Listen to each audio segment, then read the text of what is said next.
This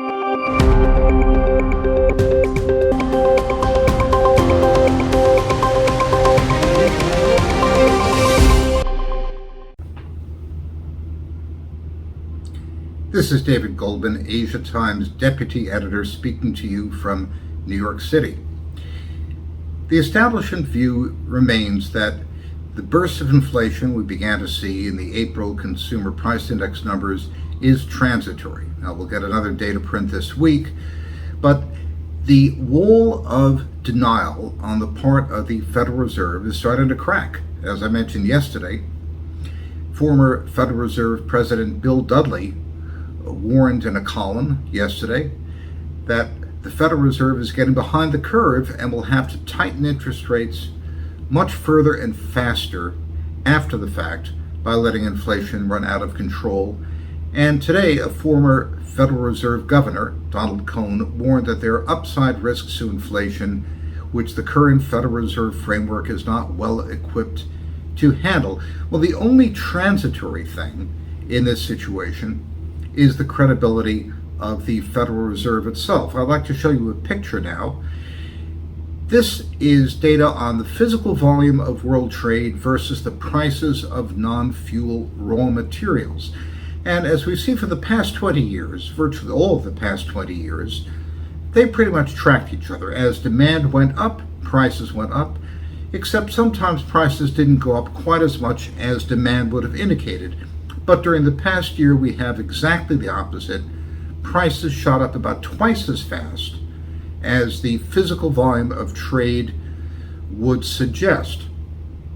Now, clearly something else is happening, and what we found is that the variable which best explains this scissors opening up between physical demand for commodities and their prices is, guess what?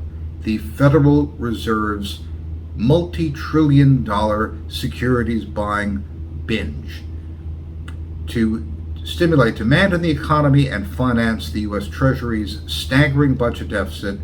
The U.S. Federal Reserve added $5 trillion to its balance sheet in the course of the past year.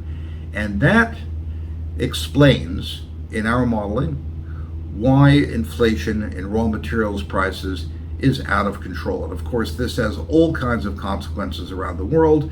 As we mentioned yesterday, China is now paying more for raw materials, and that's going to be reflected in higher prices for Chinese manufactured goods.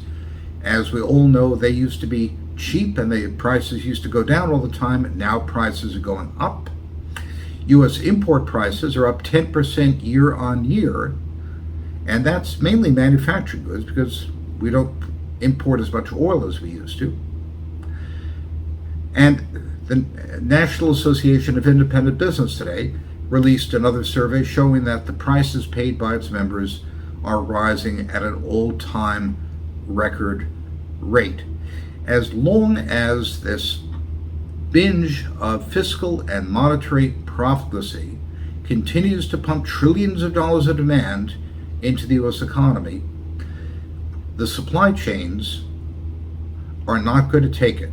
The Federal Reserve is doing the monetary equivalent of trying to suck a golf ball through a garden hose, and the hose is cracking and breaking in all kinds of places.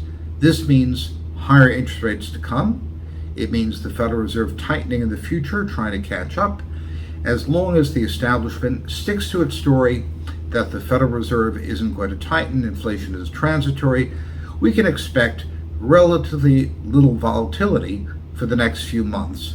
But it's not too early to position your portfolio for a burst in inflation and higher interest rates. This is David Goldman, Asia Times Deputy Editor, speaking to you from New York.